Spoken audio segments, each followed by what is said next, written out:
வணக்கம் friends, welcome to full time money channel. Steam அயனிங் மிஷினை பயன்படுத்தி அயனிங் பிஸ்னஸை ரொம்ப சக்ஸஸ்ஃபுல்லாக சென்னையில் பல பேர் பண்ணிகிட்ருக்காங்க. அப்படி ஒருத்தர் தான் இன்றைக்கி நம்ம பார்க்க போகிறோம். அவரோட கடையை தான் இன்றைக்கி நம்ம பார்க்க போகிறோம். அவர் முகப்பேர் மற்றும் வெஸ்ட் தாம்பரத்தில் கடையை தொடங்கி இன்னும் பல பிரான்ச்சஸை தொடங்குறதுக்கு அவர் ஏற்பாடுகள் செஞ்சிட்ருக்காரு. இப்போ அவரோட ஒரு கடையை தான் நம்ம பார்க்க போகிறோம். இதுதான் அவரோட கடை. ஸோ இப்போ அவரோட கடையை பார்க்கலாம். ரொம்ப சிம்பிளாக இருக்குது. ரொம்ப ஆடம்பரமாக இல்லாமல் சிம்பிளாக எந்த காஸ்ட்டு அதிகமாக இன்வெஸ்ட்மெண்ட் பண்ணாமல் சிம்பிளாக பண்ணியிருக்காரு. துணியெல்லாம் வைக்கிறதுக்கு ரேக் ரெடி பண்ணியிருக்காரு. உட்டன் ரேக்னு நினைக்கிறேன். ஸோ அது அதிலே எல்லா பொருட்களையும் வச்சுக்கலாம். ஸோ உங்களோட அயன் பண்ண மெட்டீரியல்ஸ் எல்லாமே அதில் வச்சுக்கலாம். அயன் பண்ணுறதுக்கான தேவையான பொருட்கள் எல்லாத்தையும் வச்சுக்கலாம். மற்றபடி அயன் பண்ணாத பொருட்கள் எல்லாமே அங்கே ஃபுல்லாக வச்சுருக்காரு. பாருங்கள் எவ்வளோ பேக்ஸ் இருக்குன்னு பாருங்கள். கிட்டத்தட்ட ஒரு 15-20 பேக்ஸ்க்கு மேலே இருக்குது. ஸோ ஆவரேஜாக ஒரு பேக்கில் மினிமம் ஒரு 20 துணி வச்சுங்க. சரிங்களா? ஒரு 20 பேக் இருக்குன்னா ஒரு சராசரியாக ஒரு நாளைக்கு ஆவரேஜாக 350-400 துணி வரைக்கும் அசால்ட்டாக உங்களுக்கு கிடைக்கும். ஸோ இன்னும் நீங்கள் கூட மார்க்கெட்டிங் பண்ணி நிறைய துணிகள் கிடைக்க வாய்ப்பு இருக்குது. ஸோ இந்த ஸ்டீம் அயனிங்கிறது இப்போ தான் கொஞ்சம் கொஞ்சமாக பிரபலம் அடைஞ்சிட்டு வருது. ஸோ இது வரைக்குமே உங்கள் சுற்றி எங்கேயுமே பார்த்தீங்கன்னா ஸ்டீம் அயனிங் எங்கேயுமே இருந்திருக்க வாய்ப்பு இல்லை. இதனால் கரிப்பட்டியும் எலக்ட்ரிக் அயன் பாக்ஸில் தான் வச்சு பண்ணிகிட்டு இருந்தாங்க. பட் அதை விட இது ஃபாஸ்ட்டாக பண்ண முடியும். ரொம்ப குவாலிட்டியாக பண்ண முடியும். லாங் ஸ்டாண்டிங் குவாலிட்டியோடு இருக்கும். அது உங்களுக்கு அந்த மிஷினை நீங்கள் பயன்படுத்தும் போது உங்களுக்கு தெரியும் ஆட்டோமேட்டிக்காக. ஒரு நாளைக்கு 2 அல்லது மேக்ஸிமம் 3 கேன் உங்களுக்கு தேவைப்படலாம். இப்போ வாட்டர் கேன் நீங்கள் வெளியே கூட வாங்கிக்கலாம். அல்லது நீங்கள் உங்கள்கிட்ட ஒரு வீட்டிலே ஒரு பியூரிஃபையர் வாங்கி வச்சிட்டிங்கன்னா, இப்போலாம் மினிமம் ஒரு 10,000 ருபீஸில் நல்ல பியூரிஃபையர் கிடைக்குது. ஸோ அதனால் ஒரு பியூரிஃபையர் வாங்கி நீங்கள் வச்சிட்டிங்கன்னா, நம்ம நார்மலாக உங்கள் வீட்டில் இருக்க தண்ணியை கூட நீங்கள் பியூரிஃபையர் பண்ணி நீங்கள் அதை எடுத்துகிட்டு நம்ம யூஸ் பண்ணிக்கலாம். ஸோ அது மூலிமா உங்களுக்கு கேன் வாங்குறதுக்கான அடிஷ்னல் சார்ஜஸ் உங்களுக்கு வராது. கரண்ட்டும் ரொம்ப கம்மியாக தான் செலவாகும். 1 மணி நேரத்துக்கு 3 யூனிட்ஸ் தான் ஆகும். இவர் கிட்டத்தட்ட 1 இயராக இந்த பிஸ்னஸ் பண்ணிகிட்ருக்காரு. ரொம்ப சக்ஸஸ்ஃபுல்லாக பண்ணிகிட்ருக்காரு. இந்த பிஸ்னஸ் சக்ஸஸை பார்த்துட்டு அவர் நியர்பையில் பிரான்ச்சஸ் கொண்டு வந்துட்டுருக்காரு. இப்போ நார்மலாக கரிப்பட்டி அல்லது எலக்ட்ரிக் அயன் பாக்ஸ் யூஸ் பண்ணிங்கன்னா ரொம்ப வெயிட்டாக இருக்கும். சரிங்களா? வெயிட் இருக்கும்போது என்ன ஆகும்னா, நம்ம நாள்பட அதை பண்ண கை வலி வந்துடும். நம்மளால் ரொம்ப நேரம் ஒர்க் பண்ண முடியாது. நம்மளோட ஸ்பீடு ஆட்டோமேட்டிக்காக கம்மியாகும். நம்மளோட அவுட்புட்டும் ஆட்டோமேட்டிக் கம்மியாகும். நம்மளோட ப்ரொடக்ஷனும் ஆட்டோமேட்டிக் கம்மியாகும்.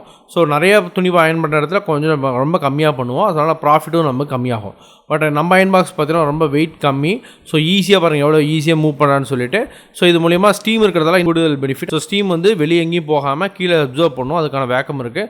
ஸோ அப்சர்வ் பண்ணும்போது துணி ஸ்டீம் வேறு எங்கேயும் செதறாமல் ஆட்டோமேட்டிக்காக துணி உள்ளார உட்புகுந்து வெளியே வரும்போது ஆட்டோமேட்டிக்காக 2 சைடுமே அயன் பண்ணதுக்கான குவாலிட்டி உங்களுக்கு கிடச்சிடும். ஸோ அயன் பண்ணுறது உங்களுக்கு பெட்டர் ரிசல்ட்ஸ் கொடுக்கும். லாங் ஸ்டாண்டிங்கான ரிசல்ட்ஸ் கொடுக்கும். கரிப்பட்டி அல்லது எலக்ட்ரிக் அயன் பாக்ஸ் வச்சு ஒரு நாளைக்கு 100 பண்ணுற இடத்துல நீங்கள் அதை விட 3 மடங்கு பண்ண முடியும். 3 மடங்கு லாபம் சம்பாதிக்க முடியும். ஸோ பாருங்கள் எவ்வளோ ஃபாஸ்ட் அயன் பண்ணுறதுன்னு சொல்லிட்டு. அயனிங்கிறது அவ்வளோ சிரமமான தொழில் கிடையாது. ஸோ இந்த அயனிங் பிஸ்னஸ்ங்கிறது எவர்கிரீன் பிஸ்னஸுங்க.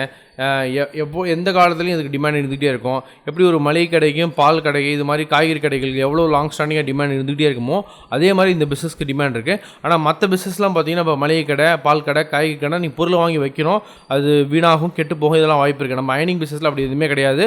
நீங்கள் உங்களுக்கு அயனிங்கிறது சர்வீஸ். அதை மற்றெல்லாம் ப்ராடக்ட் கொடுக்குறீங்க, இது சர்வீஸ்.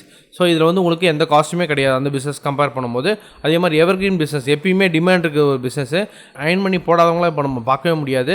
ஸோ துணி ஃபாஸ்ட் அயன் பண்ணணும், நல்ல குவாலிட்டி அயன் பண்ணணும், அது ஒரே ஆப்ஷன் ஸ்டீம் அயனிங் தான். ஸோ இந்த பிஸ்னஸ் அவர் கிட்டத்தட்ட 1 வருஷமாக பண்ணிகிட்ருக்காரு. நாங்கள் தான் வீடியோஸ் போகிறதுக்கு முன்னாடி இந்த பிஸ்னஸை எடுத்து பண்ணிகிட்ருக்காரு. ஸோ இது மாதிரி பல பேரை ஸ்டடி பண்ணி தான் எப்படி இந்த பிஸ்னஸ் பண்ணிகிட்ருக்காங்க, எவ்வளோ சக்ஸஸ்ஃபுல்லாக பண்ணிட்டுருக்காங்க அப்படிங்கிறத பற்றி நாங்கள் நல்லா ஆராய்ச்சி பண்ணி நிறைய விஷயங்களை தெரிஞ்சுக்கிட்டு தான் உங்களுக்கு நம்ம இந்த வீடியோஸை பண்ணுறோம். ஸோ இவங்க பயன்படுத்துகிற மிஷின் பார்த்தீங்கன்னா ஃபுல்லி ஆட்டோமேட்டிக்கு. இந்த காலத்தில் பிஸ்னஸ் ஸ்டார்ட் பண்ணுறதுக்கு 1 லட்சங்கிறது ஒரு சாதாரண இன்வெஸ்ட்மெண்ட்டு, ரொம்ப கம்மியாக இன்வெஸ்ட்மெண்ட்டு.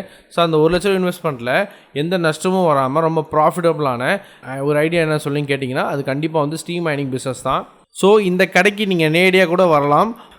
இந்த பிஸ்னஸ் எப்படி பண்ணுறாங்க, அயனிங் எப்படி பண்ணுறாங்க, துணி எப்படி பேக் பண்ணுறாங்க, எப்படி டேக் பண்ணுறாங்க, எப்படி அயனிங் பற்றி இந்த பிஸ்னஸ் பற்றி நிறைய விஷயம் தெரிஞ்சுக்கணும் ஆசைப்பட்றீங்கன்னா கண்டிப்பாக இந்த டிஸ்பிளே தெரியுற அந்த நம்பருக்கு கால் பண்ணுங்கள். இந்த கடையில் போய் பார்க்கலாம் எப்படி பிஸ்னஸ் பண்ணுறாங்கன்னு சொல்லிட்டு, எவ்வளோ பிஸ்னஸ் எப்படி டெவலப் பண்ணுறாங்க அப்படிங்கிறத பற்றி நீங்கள் நேரடியாக தெரிஞ்சுக்க முடியும். மேலும் இந்த ஸ்டீம் அயனிங் பிஸ்னஸை பற்றி இன்னும் டீட்டெயிலாக நிறைய விஷயம் தெரிஞ்சுக்கணும் ஆசைப்பட்றீங்கன்னா கண்டிப்பாக இந்த நம்பருக்கு டிஸ்பிளே தெரிய நம்பருக்கு ரீச் பண்ணுங்கள். உங்களுக்கு எல்லா டீல்ஸும் நாங்கள் ப்ரொவைட் பண்ணுவோம். ஸோ தயவுசெய்து எங்களை ரீச் பண்ணுங்கள். நன்றி, பாய்.